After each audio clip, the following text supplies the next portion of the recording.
무슨 주일이라 그랬죠? 종려주일입니다. 또 우리 교회는 무슨 주일로 지켰죠?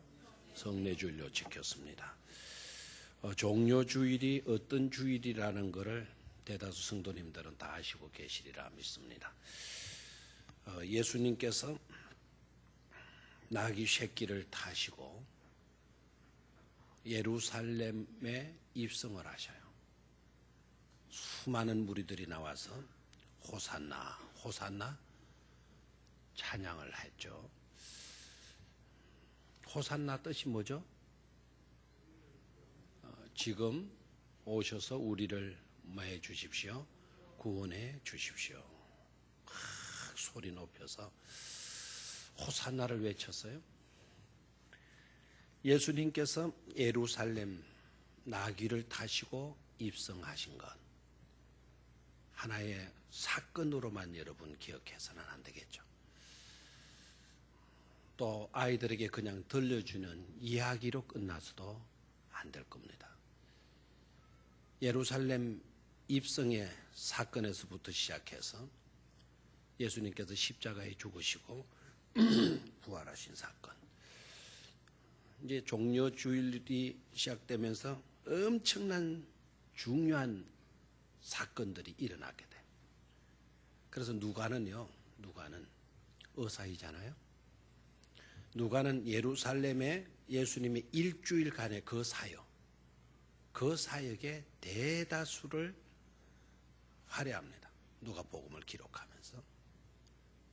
그러니까 누가의 초점은 어디에 있었는가 하니까 예수님께서 예루살렘에서 일주일 동안 활동하신 것, 거기에 집중을 하고 있어요. 누가가 중요하게 여겼던 것은 바로 예루살렘에서의 예수님의 일주일간의 사역이었어요. 대인류의 구원의 역사를 완성하신 기간이 바로 이 기간에 있다. 그래서 누가는 이 기간의 일들을 상세하게 다루고 있는 것을 볼 수가 있습니다. 자, 일주일간의 시작. 그 시작은 예수님께서 뭐로 시작하셨다? 나귀를 타시고, 그것도 나귀 새끼를 타시고 수많은 무리들의 환호를 받으시면서 예루살렘 성으로 마신 것으로부터 입성하시는 것으로부터 시작이 되어지고 있거든요. 그런데 중요한 것은 그보다 더 중요한 것이 있죠.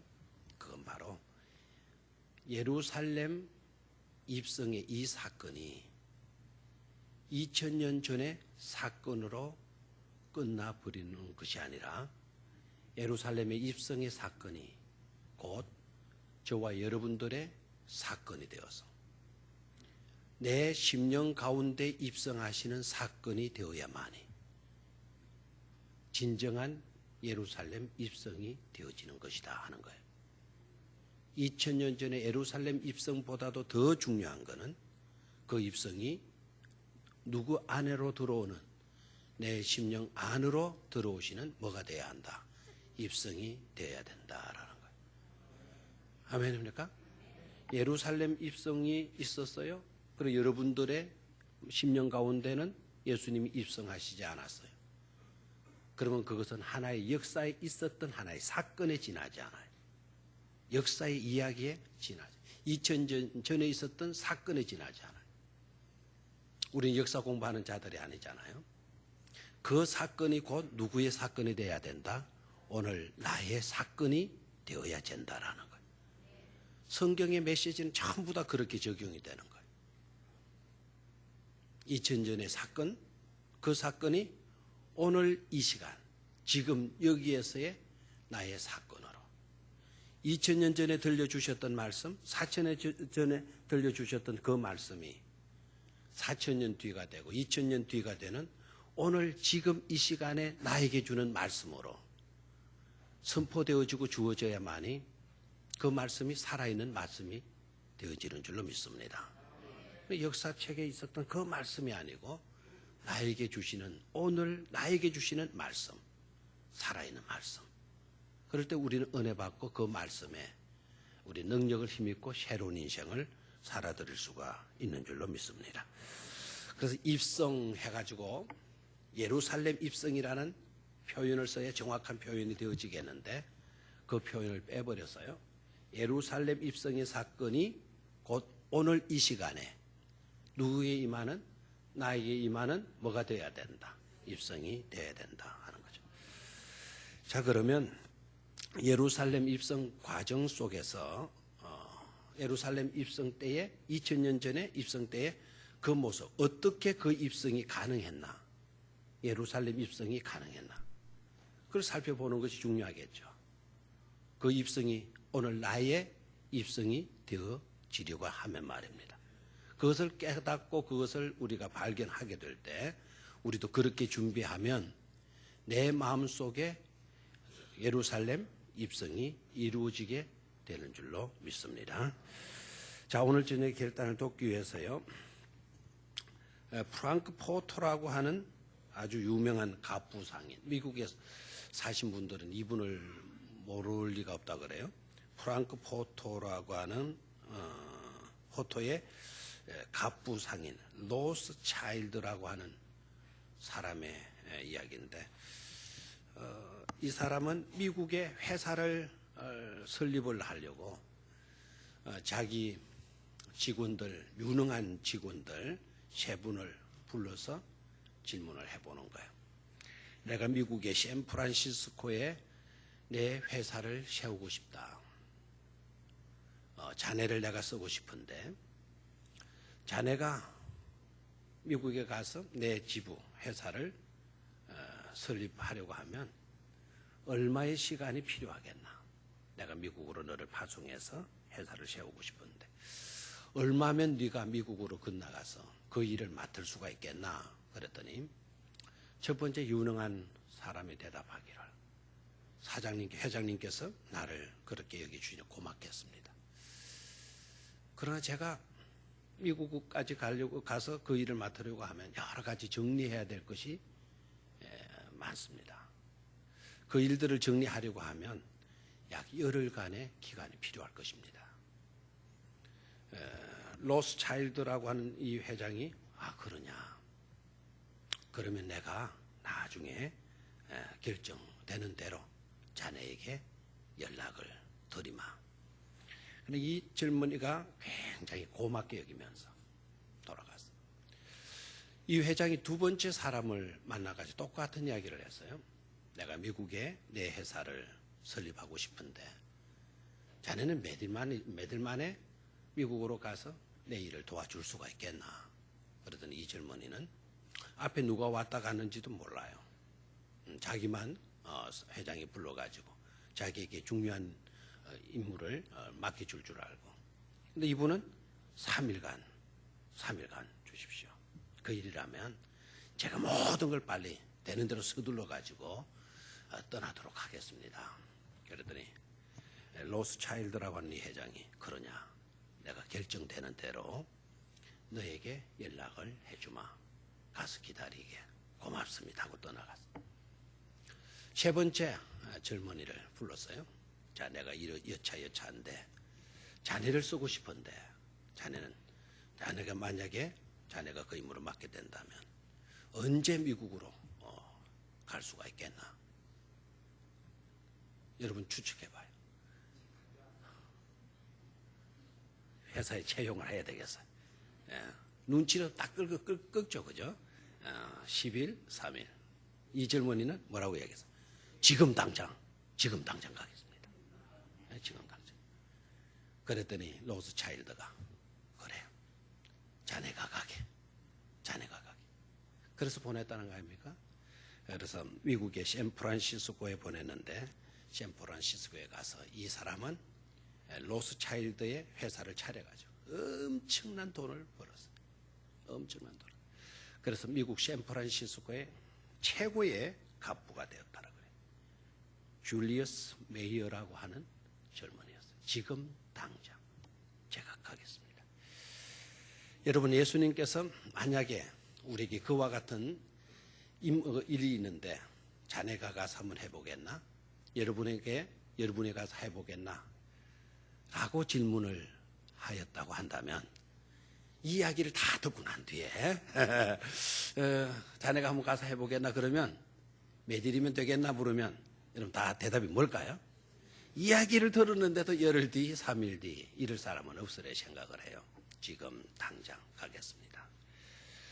저는 로스 차일드보다도 더 위대하시고 비교도 안 될 엄청난 전지전능하신 하나님께서 내가 자네에게 이 일을 맡기고 싶은데 자네는 몇 일만이면 되겠나 질문하면 저와 여러분들은 가만히 생각해보고 집안은 빨래도 해야 되겠고 남편 밥도 챙겨야 되겠고 아이들 한 달 먹을 거라도 몇 일간 일주일 동안 먹을 거라도 좀 라면이라도 메리치라도 좀 볶아놔야 되겠고 뭐 여러 가지 생각들 하면서 좀 생각 좀 해볼게요. 한 이틀만 주세요. 아니면 열흘만 주세요. 아마 여러 가지 핑계들이 나오리라고 생각을 해요. 우리 하나님은 로스 차일드와는 비교도 안 될 위대하신 하나님이신 줄로 믿습니다. 로스 차일드보다도 더 많은 재산을 가지신 온천한 만물이 다 누구의 것입니까? 하나님. 그 하나님이 저와 여러분들에게 뭘 좀 해보겠나? 얼마가 필요하겠나? 얼마면 되겠나? 라고 물으면 여러 가지 핑계를 대기보다 지금 당장 제가 떠나겠습니다. 이렇게 결단할 수 있는 성도들이 되셔야 될 줄로 믿습니다. 오늘 말씀을 듣는 가운데서도 나중으로 미루지 말고 지금 당장 제가 그렇게 하겠습니다. 이렇게 응답하는 시간이 되어지기를 축원합니다. 자, 그러면 예루살렘 입성, 나의 입성이 되어지려고 하면 무엇을 준비해야 되나? 첫 번째. 제자들에게서 우리는 그 준비 내용을 발견할 수가 있으리라 생각을 해요. 자, 예수님께서 어떻게 하십니까? 감람원이라 불리는 산 쪽에 있는 벳바게와 베다니에 가까이 가셨을 때 제자를 몇 사람 보내요? 2를 보냈다 그랬어요. 어디로 보냈을까요? 건너편 마을로 보내죠, 그죠? 맞은편 마을로. 그 마을은 벳바게와 베다니 지역이 되겠습니다. 자, 그 마을로 가라. 거리로 들어가면 아직 아무도 타보지 않은 뭐가 있을 거다. 나귀 새끼가 매여 있을 거다. 그걸 풀어 가지고 끌고 오라. 지시를 해요. 그리고 예수님께서는 그렇게 되면 부딪힐 문제가 발생할 것을 예수님이 미리 아시고 그때 누가 너희에게 어찌하여 푸느냐? 왜 남의 나귀 새끼를 풀고 가느냐? 이렇게 묻거든 누가 쓰시겠다고? 주가 쓰시겠다라고 그렇게 말을 해라. 그러니까 어떤 일이 발생할 거를 예수님이 아시고 계세요? 모르고 계세요? 아시고 계시죠, 그죠? 주님도 모든 상황을 예면하고 무시하고 무대뽀로 가서 그렇게 하라 지시하시는 분이 아니에요. 그렇게 하면 어떤 문제가 발생할 것이라는 것을 다 예측하시고 계시고 그리고 해결책까지 다 주시잖아요. 누가 쓰시겠다? 주가 쓰시겠다 해라. 그랬더니 제자들이 가야 안 가요? 32절 성경을 안 읽었나요? 가죠? 보내심을 받은 자들이 마여 가서 이 단어를 놓치면 안 돼요. 맞아요? 가서 어떻게 했다 그랬습니까? 그 말씀하신 대로 만난지라. 나귀 새끼를 풀 때에 그 임자들이 어찌하여 나귀 새끼를 푸느냐? 주님께서 말씀한 대로 그대로 되고 있죠, 그죠? 말씀하신 대로 가보니까 나귀 새끼가 진짜 매여 있고 그 나귀 새끼를 풀었더니 진짜 사람이 와서 그것도 주인이 와서 어찌하여 나귀 새끼를 푸느냐? 이렇게 말을 하고 34절에 뭐라고 하냐? 대답하되 주께서 쓰시겠다 하고 제자들의 모습이 어떤 모습이고 있나요? 철저하게 뭐 하고 있다? 순종하고 있다라는 것을 깨달을 수가 있죠. 뭐 하고 있다? 순종하고 있다. 예수님의 예루살렘의 입성이 뭐에서부터 시작되냐? 주님의 말씀에 순종하는 데서부터 예루살렘 입성이 시작되고 있다라는 것을 발견할 수가 있습니까? 그렇다면 예수님의 입성이 내 마음의 입성이 되려고 하면 내 마음의 입성이 되어지려고 하면 내가 어떤 요소를 지내야 할까요? 순종하는 자세를 지내야 할 줄로 믿습니까?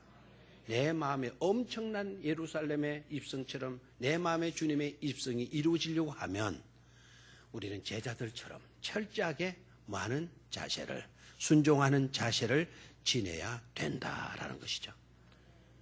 이 말씀이 여러분에게 와 닿게 되기를 축원합니다. 뭐가 와 닿아야 돼요? 순종, 주님의 말씀에 많은 자세, 순종하는 자세. 그게 우리들에게 갖추어져 있어야 되겠다는 것이죠. 됐습니까? 말씀에 뭐하게 하소서? 순종하게 하소서. 무슨 말씀이든지 하시옵소서. 이 종이 듣겠나이다. 아멘. 무슨 말씀을 하시든지 간에 이 말씀하시옵소서. 이 종이 뭐하겠나이다? 듣겠나이다. 다 같이 시작. 무슨 말씀을 든지 하시옵소서. 이 종이 듣겠나이다. 아멘. 이 종이 듣겠나이다라는 말은 그냥 귀로만 듣고 끝나는 게 아니에요. 귀로 듣고 뭐 하는 거죠? 순종하는 것이죠. 아이들을 뭘 시키는데 안 따라줘요? 또 뭘 하라는데 아이들이 안 해요. 그럴 때 여러분 뭐라고 표현해요? 화가 이제 좀 말을 해도 안 들어주니 화가 좀 어디 올라갔겠죠? 그러면 되게 말도 좀 거칠어져요? 안 거칠어져요? 거칠어지죠? 참 내 아이, 내 자녀. 이렇게 말하지. 이 새끼 뭘 한다? 더럽게 말 안 듣는다 그래. 자식이 말 안 들은 겁니까? 듣기는 다 들었죠. 그런데 그 아이가 못 들어가지고 큰 소리로 하는 거 아니에요. 들었는데 뭐 하지 않았다는 거예요. 따르지 않았다는 거예요. 따르지 않은 건데 그 아이가 듣지 못한 것처럼 말하잖아. 아이 더럽게? 이 자식 더럽게 뭐 안 듣는다? 말 안 듣는다. 말 안 들었나요? 그래 듣는다라고 하는 것으로 끝나는 것이 아니죠. 이 종이 듣겠나이다라는 것은 귀로만 듣고 그냥 가만히 있겠다라는 게 아니잖아요. 이 종이 듣겠나이다라는 것은 그 말씀을 듣고 그 말씀대로 뭐 하겠다라는 거죠. 순종하겠다라는 거예요. 여러분 믿음의 조상 아브라함이 어떻게 믿음의 조상이 될 수가 있었나요? 믿음의 조상으로 가는 첫 번째 단계가 바로 뭐였습니까? 하나님께서 말씀하시고 말씀대로 아브라함이 쫓아갔더라라고 이야기하잖아요. 말씀대로 쫓아갔다. 이것이 믿음의 조상의 첫걸음이에요. 말씀대로 쫓아갔다. 그 말씀대로 순종했다는 말 아닙니까? 내 마음에 예루살렘 입성이 이루어지려고 하면 어떻게 해야 된다? 순종의 자세를 먼저 지내야 된다라는 거죠. 주님께서 말씀하시면 그 말씀이 무슨 말씀이든지 간에 이 종이 듣겠습니다. 듣고 그대로 순종하겠습니다. 이 자세를 가져야 된다라는 거예요. 질문해 봅니다. 예수님을 따랐던 제자들은 다 무식하고 어리석고 바보고 생각이 없는 그런 제자들이었을까요? 남의 집에 나귀 새끼를 풀어 가지고 오라 그러면 여러분 같으면 할 수 있겠어요? 제가 이렇게 한번 해봅시다. 우리 준이 주세요. 듣나? 소리 들리나? 여 밑에 가면 중구청장 몰고 다니는 에쿠스 승용차가 있는데 그 가면 자동차 키가 꼽혀 있을 거예요. 그걸 몰고 나한테로 가지고 청장이 왜 가지고 가나 물으면 유 목사님이 쓰시겠다 그럽니다. 그렇게 이제 내가 말 가면 지금 당장 가서 에쿠스 승용차 몰고 오겠어요?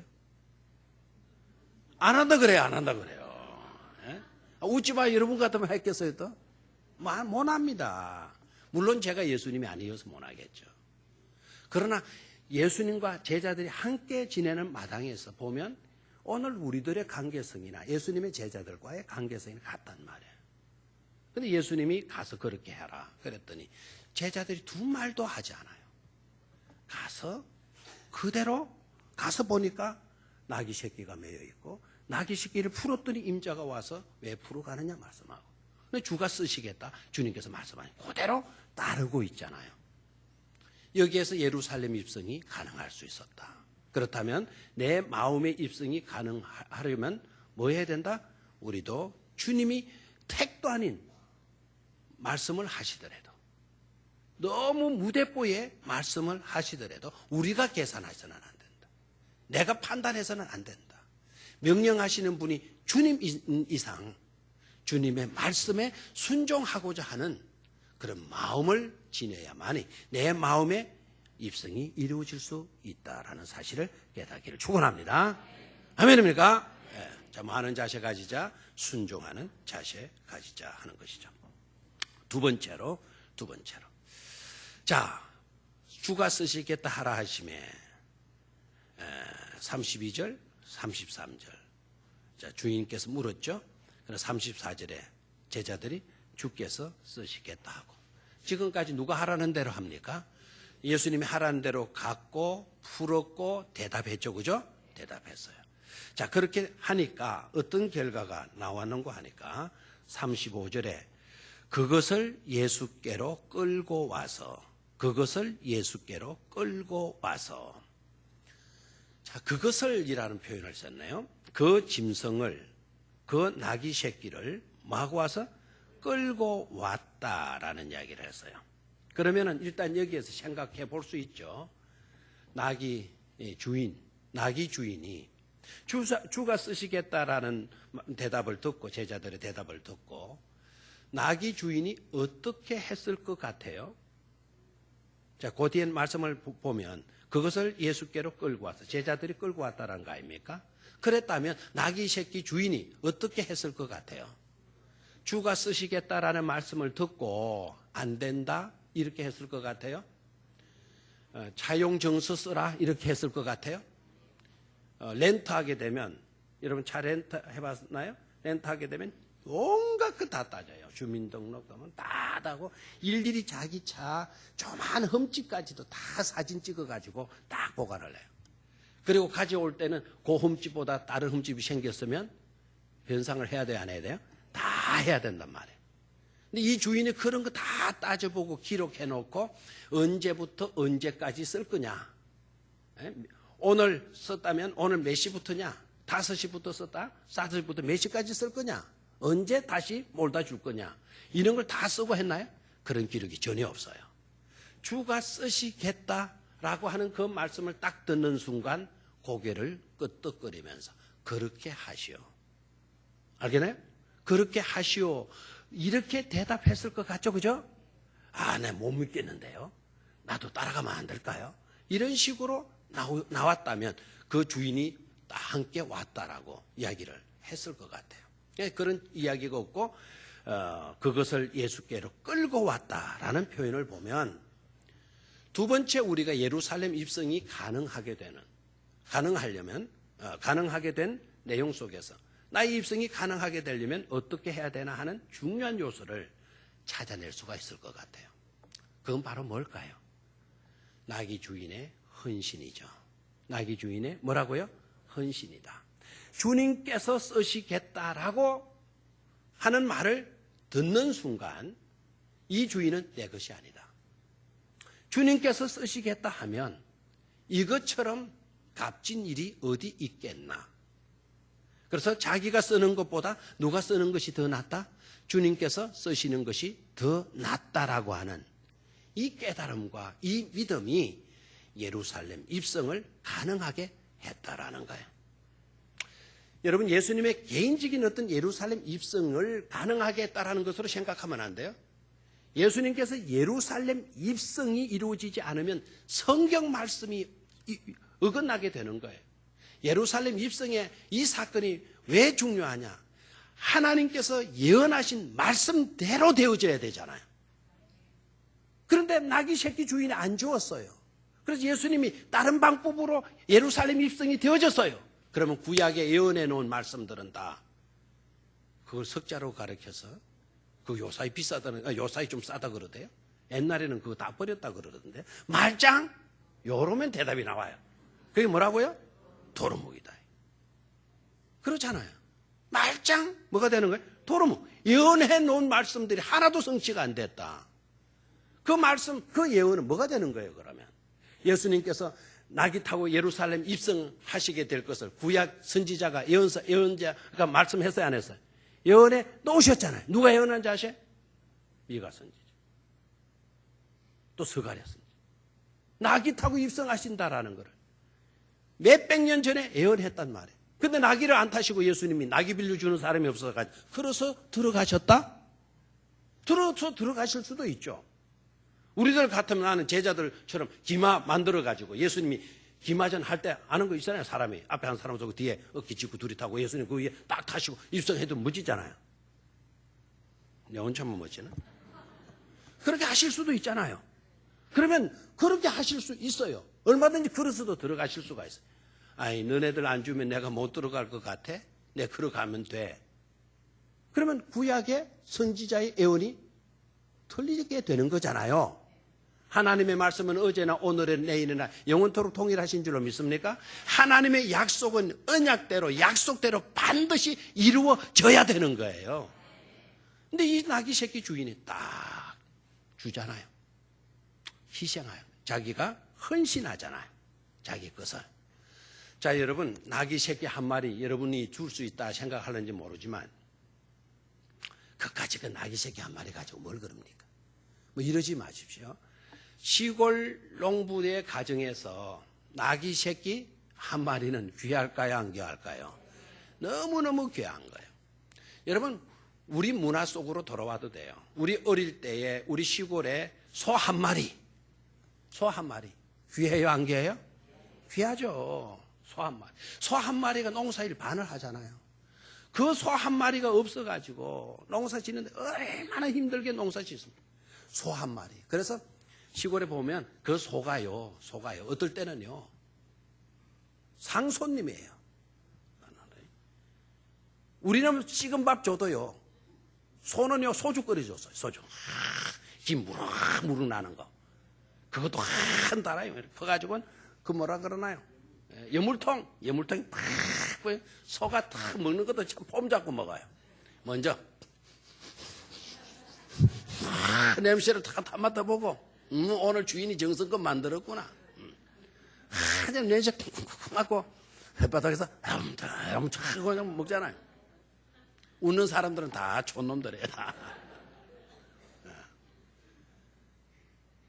소가 병들면 어때요? 온 식구들 잠 못 자. 그래 시골에 있는 전도사님, 시골교회 목사님들 주로 사람 신방은 별로 안 간다 그래요. 송아지 놀 때 오셔서 빨리 좀 오십시오. 그럼 밤중에 또 사람이 다 간다는 거죠. 그러면 막 마당에부터 불을 환하게 켜놔. 그럼 무슨 일인가 싶어가면 아이고 빨리 오세요. 우리 소가 지금 새끼 놀라 그러는데 안수기도 해주세요. 누구한테 가서 안수기도 해? 왜 그래요? 소가 귀해요 안 귀해요? 귀해요. 새끼 놓다가 죽을 수도 있고 새끼 한 마리 송아지 놓으면 이건 큰 재산인 겁니다. 큰 재산이에요. 그 송아지 한 마리 팔아가지고 아이 공부시키고 대학 보낼 수 있는 거예요. 얼마나 귀해요.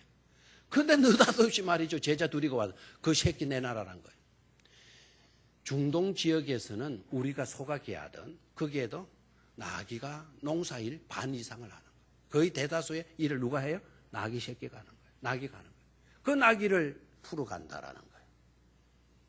여러분 내 것을 움켜쥐려고 했다고 하면 예루살렘의 입성은 불가능했다. 하나님의 예언의 성취도 불가능했다라는 거예요. 한 이름 없는 무명의 농부, 그 농부의 아름다운 헌신이 있었기 때문에 예루살렘 입성이 가능할 수 있었다라는 것이죠. 아멘입니까? 내 마음에 예루살렘 입성이 이루어지려고 하면, 내 마음의 입성이 이루어지려고 하면 우리 또한 많은 자세를 가져야 한다. 헌신하는 자세를 가져야 된다라는 거예요. 여러분 분명히 깨닫기를 축원합니다. 소유도 내 소유로 있는 것보다 주님의 소유로 있는 것이 훨씬 안전하고 낫습니다. 아멘입니까? 내가 가지고 내가 쓰는 것보다 주님의 손에 쥐어져서 주님께로부터 쓰임 받는 것이, 주님께서 쓰시는 것이 훨씬 가치 있게 쓰일 수 있다는 것을 깨닫기를 축원합니다. 그럼 믿습니까? 내가 가지고 있는 것보다 누가 가지고 있는 것이 좋아요? 주님이 가지고 있는 것이 좋아요. 내가 쓰는 것보다 누가 쓰는 것이 더 좋아요? 주님이 쓰시는 것이 더 좋다 이 말입니다. 내가 쓰면 하나의 막대기예요. 그러나 주님이 쓰면 그 막대기는 이 세상의 모든 문제를 해결할 수 있는 능력의 막대기가 될 수 있잖아요. 이스라엘 백성들의 가로막고 있는 그 홍해를 주님이 말씀 주시고 주님이 쓰시게 되면 그 막대기는 단순히 막대기가 아니라 능력의 지팡이가 되어질 줄로 믿습니다. 따라하십시오. 내가 가지고 있는 것보다 주님께서 가지고 있는 것이 낫다. 내가 쓰는 것보다 주님께서 쓰시는 것이 낫다. 그런 믿음을 가질 수 있게 되기를 축원합니다. 자, 그럼 실제적으로 한번 볼까요? 시간 문제. 시간을 주님께 바칠 수 있겠나요? 오늘 내가 네 시간 좀 쓰려고 한다. 네 시간을 내가 쓰려고 한다. 주가 쓰시겠다. 내 시간을 주님께서 쓰시겠다라는 거예요. 주님 아닌데요? 나 바쁜데요? 내가 할 일이 많아요. 그 시간에 저는 다른 것 못하겠어요. 주님이 쓰셔도 이건 안 되겠어요. 선약이 되어 있다니까요. 우리는 이렇게 나올 가능성들이 많습니다. 내가 네 시간을 좀 써야 되겠다. 내가 네 소유를 좀 써야 되겠다. 내가 네 건강을 좀 써야 되겠다. 내가 네 꿈을 좀 써야 되겠다. 내 마음의 입성이 이루어지려면 바로 그러한 때 주님께서 네 것을 내가 좀 써야 되겠다라고 말씀하실 때 내 반응이 어떠하겠어요? 그럴 때 우리 교회 성도님들이라면 주여 주께서 쓰시겠다면 제 시간도 드리겠나이다. 내 소유도 드리겠나이다. 내 꿈도 드리겠나이다. 아멘 안 나올 줄 알았어요. 내 생명도 뭐 하겠나이다? 드리겠나이다. 이렇게 고백할 수 있기를 주의 이름으로 축원합니다. 하기 싫은 사람 아멘 하지 마세요. 내 시간도 내 소유도 내 꿈도 내 생명도 주님께서 쓰시고자 하실 때 내놓으면 내가 쓰는 것보다 훨씬 더 귀하게 쓰이게 될 줄로 믿습니다. 여러분, 우리 신앙인들이 가질 수 있는 최고의 영광은 뭐 하는 일이라 그래요? 우리 신앙인들이 가질 수 있는 최고의 영광은 뭐라고 그래요? 순교라 그러잖아요. 여러분, 순교 뭡니까? 신앙인의 최고의 영광 아닙니까? 믿음 없는 사람 절대 그렇게 말 못해요. 오히려 죽을까 봐 겁을 내죠. 죽을까 봐. 그런데 신앙인의 정말 아름다운 최고의 영광, 우리가 할 수 있는 최고의 영광거리가 있다고 한다면 주를 위해서 순교하는 거예요. 죽기까지도 하는 거예요. 죽기까지도. 그 최고의 영광의 자리가 어디에서 이루어져요? 애야, 내가 네 생명을 좀 마야 되겠다. 써야 되겠다. 그때 내놓을 때 그게 바로 순교 아니겠어요? 아멘입니까? 네. 그래서 내 꿈도 내 생명도 내 소유도 내 시간도 주가 쓰시겠다 하면 다 내어 맡길 수 있는 헌신자, 헌신의 마음이 있을 때 내 마음의 입성이 이루어질 수 있다라는 것이죠. 여러분, 마태복음 26장을 읽어보시면 딱 두 부류가 구분이 대조가 되고 있어요.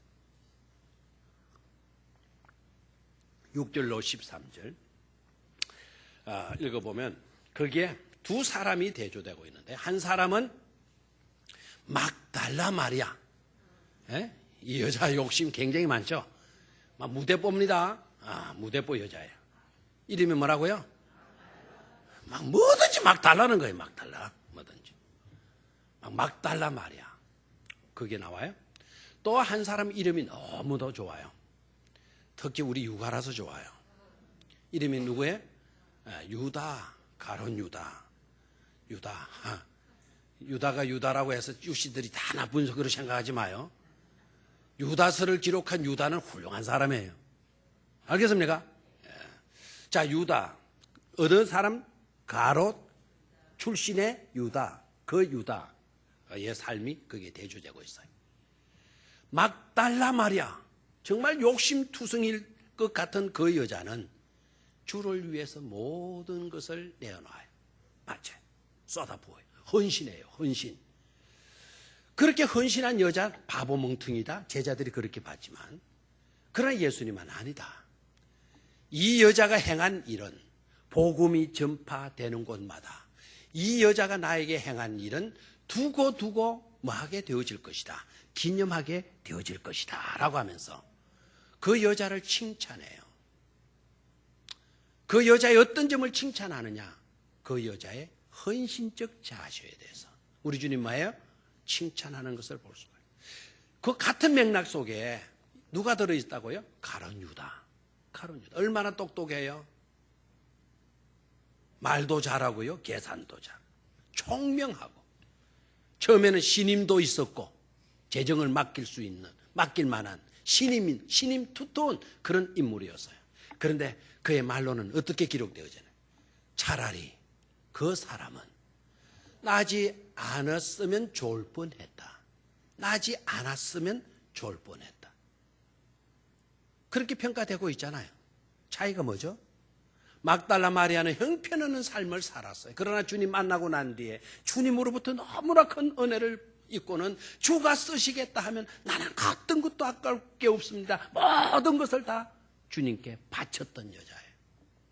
두고 기념되는 여인이 될 수가 있었고요. 가룟 유다는 그렇게 두터운 신임을 받았음에도 불구하고 12사도의 그 명단에 끼일 수 있는 그런 특혜도 입은 사람이었지만 그는 차라리 맞이 않은 것이 나을 뻔했다. 맞이 않은 것이 훨씬 좋을 뻔했다. 참 비극적인 것으로 끝나버리고 말잖아요. 주가 쓰시겠다 하면 우리는 절대적으로 헌신하는 자세를 잊지 않게 되기를 축원합니다. 그런 사람이 예루살렘 입성이 이루어지게 되고요. 그런 사람이 오히려 하나님의 나라에서 존귀와 영광을 누리게 되어진다는 사실 분명히 깨닫기를 축원합니다. 자, 마지막 세 번째로. 자, 오늘 읽었던 본문 뒷부분이 되겠어요. 38절 같이 읽습니다. 37절을 읽을까요? 시작. 이미 감람산 내리막길에 가까이 오심에 제자의 온 무리가 자기들이 본 바 모든 능한 일로 인하여 기뻐하며 큰 소리로 하나님을 찬양하여 이르되 시작. 큰 소리로 시작. 찬송하리로다. 주의 이름으로 오시는 왕이여 하늘에는 평화요 가장 높은 곳에서는 영광이로다 하니. 대단하죠. 자, 막 수많은 무리들, 제자의 온 무리들이 자기들이 본 바 모든 응한 일로 인하여서 뭐 했습니까? 기뻐했다 그랬어요. 큰 소리로 하나님을 뭐 했다 그랬으면 찬양했다 그랬어요.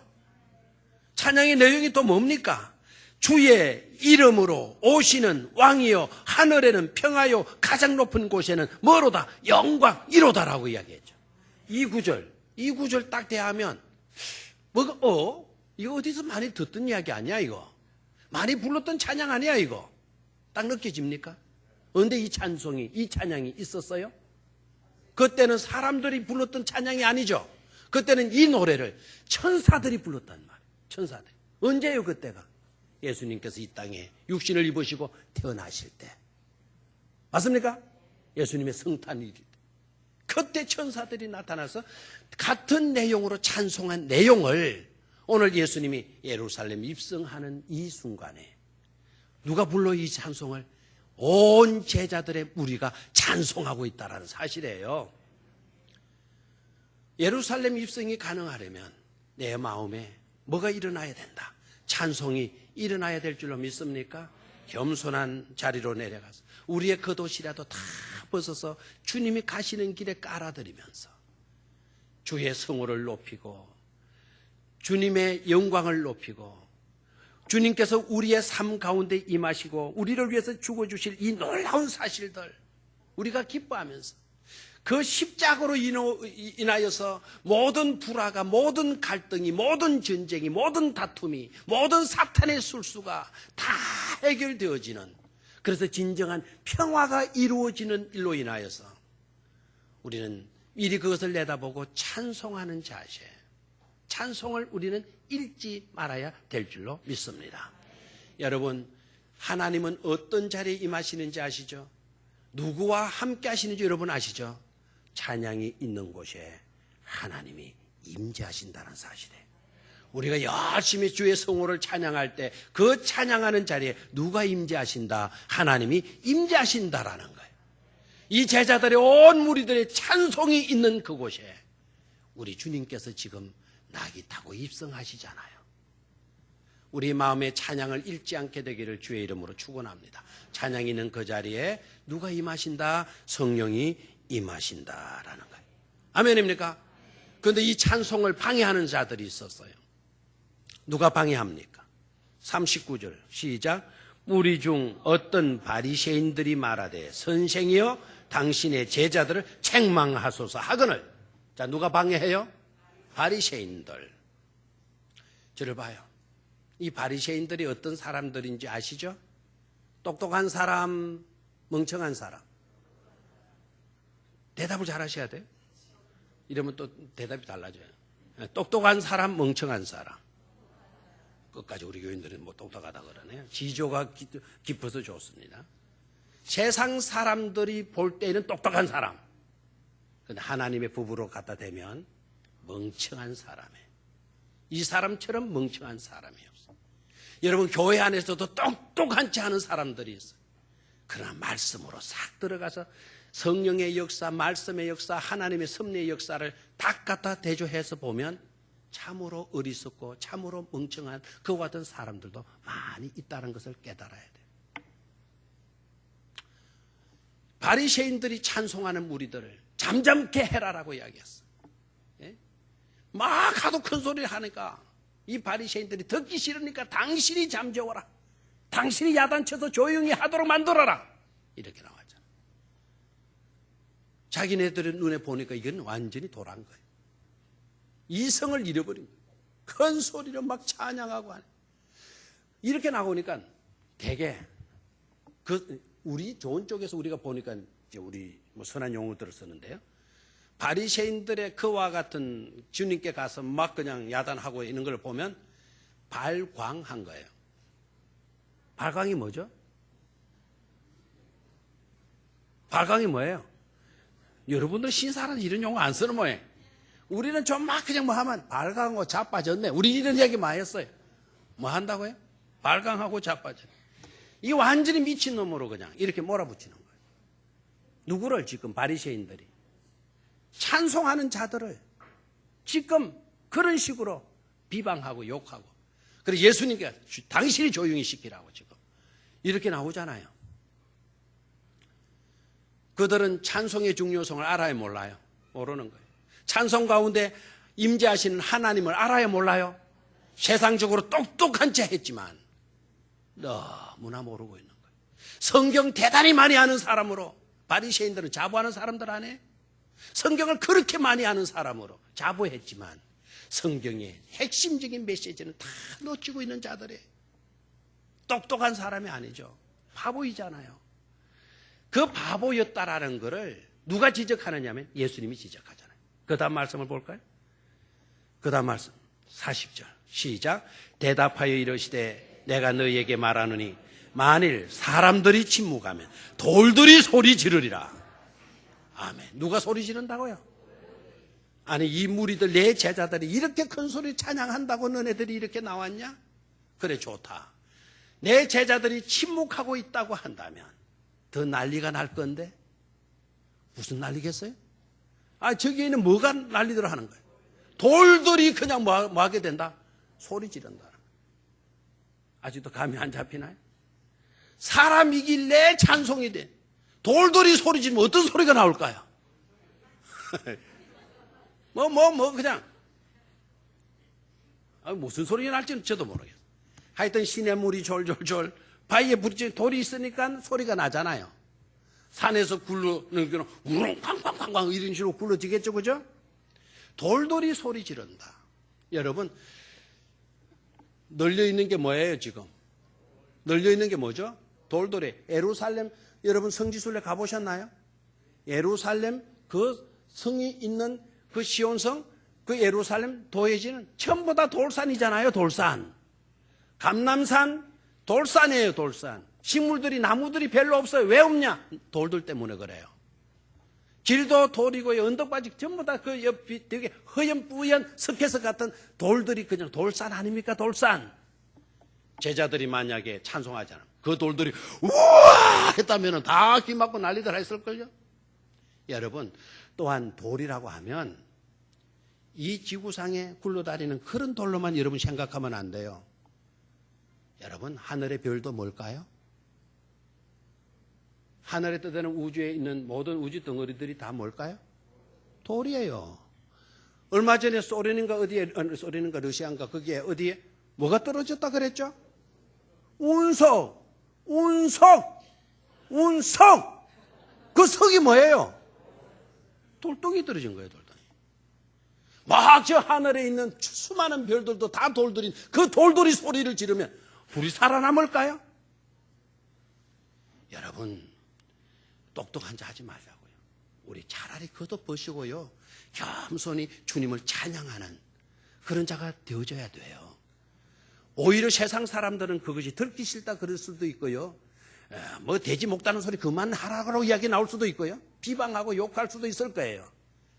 그러나 우리는 찬양하지 않을 수 없는 은혜를 입은 자들이기 때문에 얼마든지 뜨거운 찬송을 올려드릴 수 있는 줄로 믿습니다. 돌돌이 침묵하면 아니 이게 지금 뭐 잘못됐습니다. 사람들이 침묵하면 돌들이 소리 지르리라. 아멘. 제가 말을 한 거네요. 돌돌이 침묵하고 있으니 사람들이 찬송하리라. 아멘. 이게 말이 되네요. 우리가 먼저 뭐 하다고요? 찬송. 내 마음의 입성이 이루어지려고 하면 세 가지. 첫 번째는 뭐였나요? 순종의 자세. 두 번째는 헌신의 자세. 세 번째는 찬양의 자세. 꼭 이 요소, 세 가지 요소 잘 갖추어서 2000년 전에 있었던 예루살렘 입성이 2013년도를 사는 저와 여러분들의 예수님의 입성이 되실 수 있기를 주의 이름으로 축원합니다.